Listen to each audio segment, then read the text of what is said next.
Welcome to Lift Leadership Podcast with Bobby Alger. Each episode, Bobby will share insights and tips from his over 25 years of church leadership experience. For new episodes and more information, please visit crossroadswinchester.com. Hello and welcome to another episode of Lift Leadership. Today we're going to look at a topic called the releasing leader. And it's probably one of the most difficult ones for a leader to grasp, and that is releasing others into their calling or maybe expand the organization. One of the reasons why I say it's so difficult is that for a leader to release somebody else, it means oftentimes that they love what they're doing as a leader, and then to release somebody else into doing that is really hard because you like what you're doing. Or another aspect is that for the organization to grow, you need to release or teach people how to do something that you don't like doing. And so from that point of view, sometimes you don't have the patience to help somebody start something that you don't really like to do. So it's kind of two sides of the coin. In one sense, it's hard to release somebody into what you like to do. And then the other side is releasing people into something you don't like to do and have the patience for that. So we're going to jump in today and talk about what it means to become a releasing leader. First of all, I just want to define what the word release means so that we can be on the same page together. It really means to allow someone to escape confinement or to set free. The definition goes on to say to allow something to move, act, or to flow freely. So when we're looking at releasing people and to help the organization grow, it means that we're being confined at the present and we want to expand, and so we need people to do that. The climate, the world cultural climate in which we live is one that is certainly more controlling than it is releasing right now. I mean, the government has stepped into healthcare, and healthcare has stepped into business, and businesses are being confronted with terminating people because of restrictive laws. And so we have this controlling type of environment that we are living in right now, which includes a lot of not trusting people, and certainly not releasing people into responsibility. And so that's kind of the climate that we're living in presently, and it takes a lot of work then to release people and to trust them into the next level. What does it mean to become a releasing leader? Having pioneered a church from scratch, now I have a staff of 6 people. I've had to learn to become a releasing leader. When you start something from scratch, basically you do everything yourself. And then as the organization grows, then suddenly you realize, wait a minute, I got to bring on people, I've got to release people, bring people up. And that was kind of tough for me because I can be a very detailed person. I have expectations of how things should go and how the finished product should look. And so when you release people in to do things that you normally do, what happens is if it doesn't turn out the way you expect, there's an internal conflict that begins to take place within you. Or I had an internal conflict because it was just different from the way that I was expecting. And I had to grow to the place to say, you know what? It's different from how I would have done it, but it's really okay because they're owning it and it's being done in a way. And so I've had to kind of grow in that aspect to become a releasing leader because of being a very detailed person and having a lot of ownership in starting something from scratch. So the starting place of really becoming a releasing leader is this. You have to release yourself. Well, what does that actually mean to release yourself? Well, a couple of things that you have to think through is like, if I don't lead, will it turn out all right? You have to be okay with that. If I don't do it, will it get done well? You have to, again, think through that. If I don't stay connected to like center stage of the vision, will someone take the vision in a direction that I don't want it to go? All of those are valid questions, and sometimes they're more internal than external. But when you think through that and come to terms with it, then you become a leader that releases others. ultimately, what I'm saying is a releasing leader begins to focus on we and not me. I heard this story about a small country church, and they had a pump organ that they would, none of the members could play anymore. And so what they would do is once a year they would bring in a guy from the local university that was a music professor, and they would have a special time where they'd come and they would hire a young kid to pump the billows in the back. It was in a separate room from where the organ was stationed. And so they had one of these events where they brought the professor in from the local university that could play, and he was again playing the numbers. They had the little boy was in the back pumping the billows, and he was sweating, and so at halftime the little boy came out, and he walked over to the professor and said, "How are we doing?"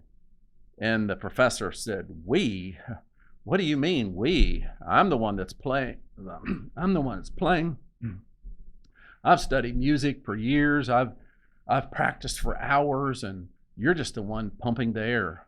Well, the little boy hung his head, and he went back into the room, and they started the second half. Well, you can probably guess what happened. The professor went down on the keys, and there was no sound. And he went down the second time, and there was no sound. And finally yelled back to the boy, "Pump the billows." Nothing happened, and all of a sudden he saw a little face around the side of the organ, and the little boy said, "Just say we." Sometimes we have to realize it's not about me, but it's about we. And to become a releasing leader, we have to realize that it's beyond us now, and we have to again allow others to come alongside of the vision that we may have started. Some years ago, my wife and I were doing some counseling, and our counselor made this bold statement, and she said that everybody that's in the profession I'm in, being a pastor for 25 years now, anybody that's in our profession is codependent upon something. And that was such a bold statement. I was like, wow, because I didn't think I was. And yet her having made that statement, I decided, well, I need to kind of evaluate my life and see if I am codependent somewhere on something or someone. And sure enough, I discovered where I was, and so I had to take some time to be able to break that codependency so that I could be free myself. And I don't know what kind of a occupation or leadership you're in, but you're probably codependent upon something or someone at some point, and it would be a good thing to just evaluate and see where that is, and then begin to work on it. What do I mean by codependency? Well, really, if you dive into the definition in related, say, job-wise, it's your job approval is solely based upon what others think and say and commend you for, rather than having an internal acceptance of a job well done. That's the difference. Lori Rensel makes this definition about codependency. She says, when you are conditioned to believe other people's approval is necessary for your security. Let me say that again. You're codependent when you are conditioned to believe other people's approval is necessary for your security.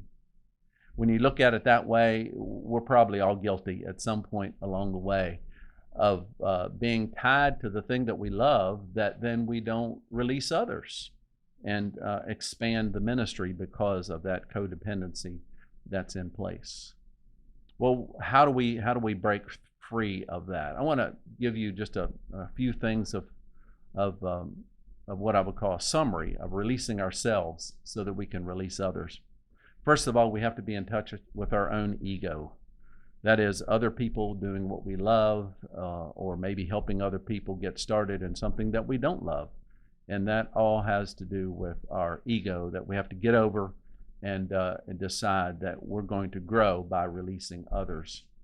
The second aspect is what I mentioned briefly, and that is our insecurities. One of the things that helped me get over my insecurities was doing an evaluation of my strengths and weaknesses. And there's a tool called Strength Finders that's on the internet. In fact, I'm going to put the link below that you can go and click on that and go to a place. In fact, I found a website that has 4 different, evaluations or 4 different companies that do Strength Finder type of evaluations. And so you can find one that fits you out of the link below. But I think that's really a great exercise in releasing others to understand what we're strong at and what we're weak at.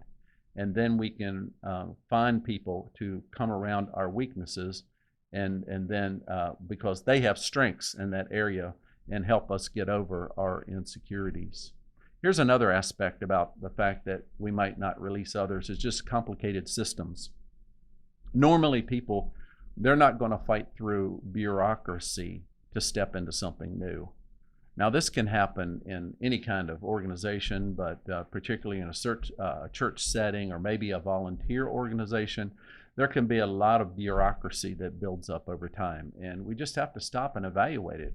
How do we make it simple for people to get on board and get on the on-ramp and to be able to be released into the next level to help the organization flow more properly?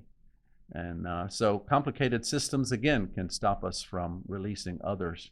Here's another one that I thought, wow, when I saw it, I was like, well, this is definitely the case. And that is sometimes we as leaders are so busy that we don't notice what other people's potential is. We're so busy focusing on the task at hand and getting the task done, and that becomes kind of our road that we walk down, get the next task done, that we don't have time to observe what other people's potential is in helping them step into the next level or us releasing them.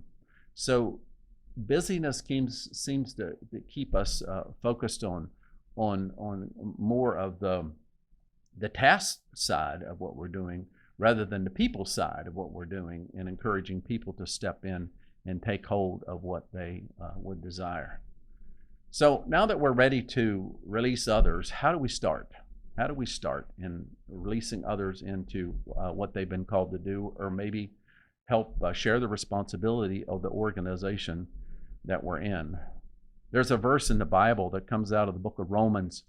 It says, "For by the grace given to me, I say to every one of you, do not think of yourselves more highly than you ought to think, but rather think of yourselves with sober judgment in accordance with the measure of faith God has given you."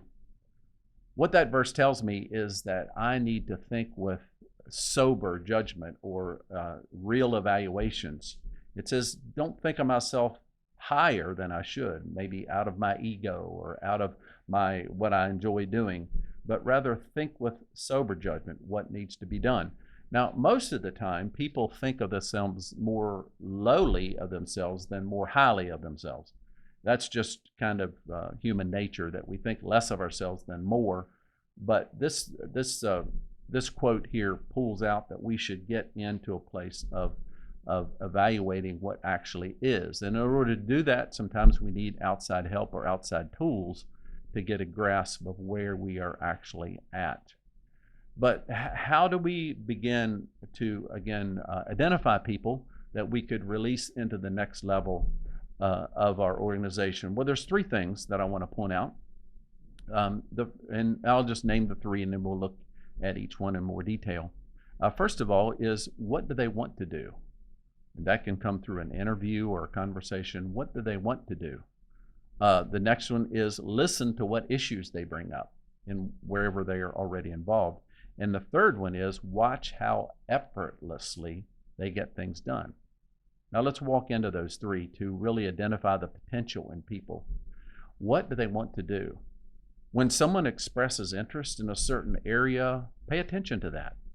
And they may desire to make a difference there. They perceive they have a skill, they have a natural desire to be in a certain area or do a certain job.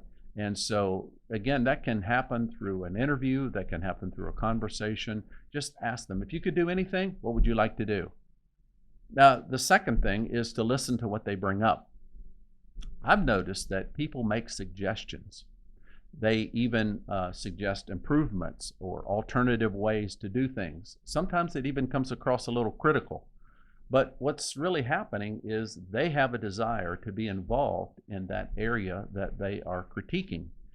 And when people are frustrated, they'll come to leadership. That means they probably need to lead something.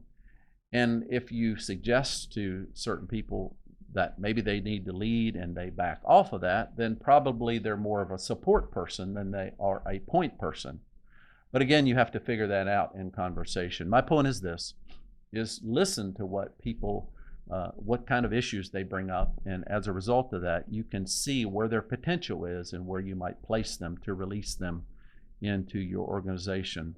The third thing I want to bring up here is finding people's potential, is watch how effortlessly they get things done. Some people are just better at certain things than others. I mean, I can write, but I am a terrible editor. My wife is amazing at both. And some people can do certain things well, and in order to complete the whole task, they need other people to come alongside of them to complete that task and do it well. I've noticed that technical people are oftentimes very orderly people and creative people. They're great at designing something, but sometimes they lack being orderly, and so or staying within the boundaries. So again, you have to figure out what kind of person that you are dealing with, and the recognition that that some people just get things done efficiently in some ways, other people don't. And that's a thing of observing how they get things done. I found this blog by Chris Lehman that was entitled Releasing Greatness into Others. And he lists 5 things that we should pay attention to in order to release others into their greatness. And I just want to borrow from him these 5 things and really talk about them with you here for a few moments. The first one he mentions is that when you release a new leader, learn to be comfortable with a slower performance.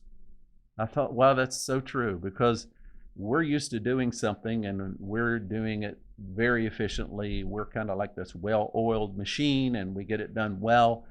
And then we pass that job along to somebody else. It just doesn't happen in the length of time, or is as efficient as we could do it. And the tendency is then to take it back. But the reality is, and he states that really we should be prepared that when you give a job over to somebody else, it can take as much as 10 times longer the first time. He says the second time it'll take 8 times longer, but the third time they do what you've given them to do, it's probably 2 to 3 times longer than when you would normally do that. And so I thought that was really interesting insight into the fact that we sometimes expect people, when we release them into a new area or a new job, we expect them to do it as better or as good as we've done it. And that's simply not true. We have to make an adjustment that way. I had a lawn business for about 8 years, and my sons were the original ones that helped me. And I tell you what, we flowed really, really well. We just knew how to work together. And then later on, my sons went off to school and they did other things. And I hired people in the last part before I gave the business away. I hired people to help me, and they just didn't. It took them a long time to catch on, and I would get frustrated at times because it'd take them half the season to get to the place where my sons and I were when we worked together. But I got over it, and the lawn still got mowed, and they improved over the time. And again, it was just an example that you give other people a job, it just takes them a while for them to ramp up to the same level that you normally do it, and we have to be aware of that. The second thing that he mentions is to be able to capture their dreams in making a difference. I mean, when people step into something new, you release them, they really have a dream to make a difference. That's why they're coming forward, or you're seeing the potential in them. And when you release somebody into a new job, it feels good for them. You believe that they can do it, and they believe that they can make a difference there. And so it's really good to discuss that and recognize that even though they're stepping into something they feel like they can make a difference in, they're always a little bit nervous about whether or not they can do or meet your expectations. in the new job. And so you need to be aware sometime of what's going on in their head and what's going on in your head as this transition is being made. Everybody desires to make a difference. And so what happens is that when you put people in new positions, sometimes there's a pressure that's involved in that, and people respond differently to pressure. Some people kind of muster up and rise up and get stronger. Other people kind of cave in and get weaker for a little bit. And you just have to realize that's a part of the process of the adjustments along the way when you release people into a new area that they haven't been before, have a desire to learn about. And they also, during this time, sometimes people are thinking, what if I fail? And if I fail, am I going to fail the organization? Am I going to fail the person that released me into this area? And so you just have to be aware of those thoughts that is happening inside of people's heads when you release them into a new ministry. But ultimately, they're there because they want to make a difference and they want to try something new. The third thing that's covered in releasing people into greatness is learn to coach them through the new. Learn to coach them through the new. I want to clarify something, and that is coaching is not going to them and saying, this is how I would have done it. That's the wrong way to coach, but rather you ask them, how did you understand that I wanted this done? This is what I find, is that when I release a job that I'm doing to somebody else, I find that I have done it so much, I'm so familiar with it, that I neglect to communicate certain aspects just because it's so familiar to me that I forget that, oh, that's important in getting this job done well. And so we have to realize that as they're working it through, sometimes you just didn't tell them what needed to be done, or maybe you didn't think through in explaining what needed to be done. So a great approach in coaching is asking the right questions, such as, what did you understand the job needed here? Or did you think about this? Or did I tell you this? Take responsibility that maybe you didn't communicate something as well when you release them into the new level of them being involved. When people know the standard of what you're expecting, then they'll rise up. That's just the nature of how people are. And to realize that maybe it wasn't clear in the beginning will help them again begin to think through. The ultimate goal is this: is that you don't want them to necessarily think differently than you. You want to be able to think together. That's the whole reality of coaching, is to think together.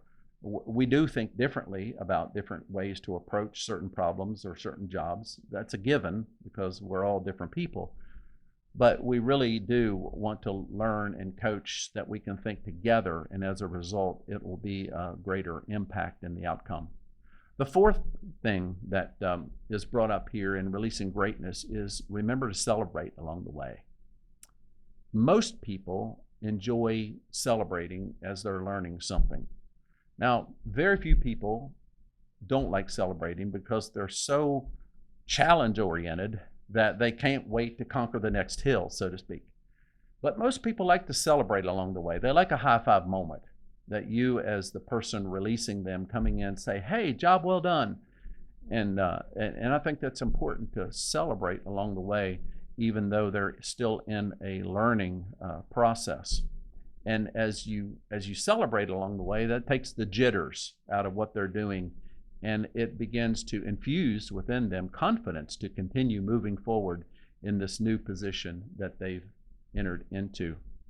The fifth aspect of releasing people into greatness is to look for ways to challenge the person in their new direction. Now, some industries have this kind of built in. Like, for instance, if you're going to the gym, you expect to be challenged. That's what a gym does. Now, if you're kind of in more of a routine job, challenge is a little more challenging, so to speak, because it's not always welcomed. The job is so routine that it's like, where do you find the challenges? So you, as the releasing leader, need to look through and say, how do I challenge somebody that's in a routine job? Again, other industries it's built in, but some it's not. And sometimes in volunteer positions, we think that as the releasing leader, we shouldn't challenge them in the new position. But yet, even in a volunteer position, people want to do well. They want to have the organization succeed. They want to enter into the vision that they have. Since COVID, we've been live streaming as a church, and even though we've been doing it for a while, I still find small tweaks along the way to enhance the quality of our presentation. And so we celebrate moments of things that have gone well, and yet oftentimes I'll find a lighting difference here and an audio silence here and an unbalanced instrument here. And so all of those things we keep tweaking along the way, and they're just little things, and yet they make a big difference over time. And most everybody can discover the big things, like the broken machines or something that didn't work. But it's really the small things that we keep looking at and tweaking along the way. And as we do that, it can be challenging to find those things. But at the same time, as we educate people in how to make those small tweaks, then we can celebrate the overall outcome along the way. And I certainly try to do that as a leader that has delegated production to somebody else, is to have those moments that we enjoy what is being done, and yet at the same time assess of what we can tweak in order to see it done better. So becoming a releasing leader is really a big growth point in leadership. It's not easy, particularly if you've started something from scratch and now you have to grow it to a place where you need to involve other people, raising them up and setting them into new positions. It's a challenge for the founding leader to do that, and I get that, because I was one, and yet I've had to change, and I find a great joy now in releasing others to help out and go beyond what I could do myself. You have to move beyond me to we. It's so important to recognize that as an organization grows and gets healthy, you have to move beyond me to we. And even after seeing the necessity of reaching others, or after seeing I need to release others, it still gets bumpy along the way because they don't perform initially like you think they should, and the outcome is different from what you thought, and you just have to go through those adjustments in order to come out the other side and realize, this is a little bit different than I thought, but it's still good, and they're owning it, and so it's a win-win for both. Not always getting the job done in the way that in the time limit that you thought. Just realize that someone starting out new is going to take longer than when you did it. Well, as we talk about releasing leaders, we definitely realize that it's needed and required for any organization to grow, and yet sometimes it's one of the hardest things that we can do. If you're a leader at the top or leading or even starting something, it's very, very challenging, and yet at the same time absolutely necessary. And the thing that I've found over the years as I've done that and recognized the need and necessity of releasing leaders into areas that they want to be in, they're called to make a difference. It's such a great joy to see that expansion and to see that growth and to see people embracing the we together. And it's no longer about a me, but it's embracing the we together and really seeing health come forth in the community in which we live. All right, there you go. That is the releasing leader. And I really encourage you to go back and take some notes, and maybe you want to sit with your group of leadership around you and discuss what I've shared today. Maybe you want to send this to a friend that you know would benefit from it. And until next time, I just encourage you to step up and lift up your leadership and learn how to release others and enjoy what it means to be a leader that releases others, and just watch the expansion then take place in your ministry or organization.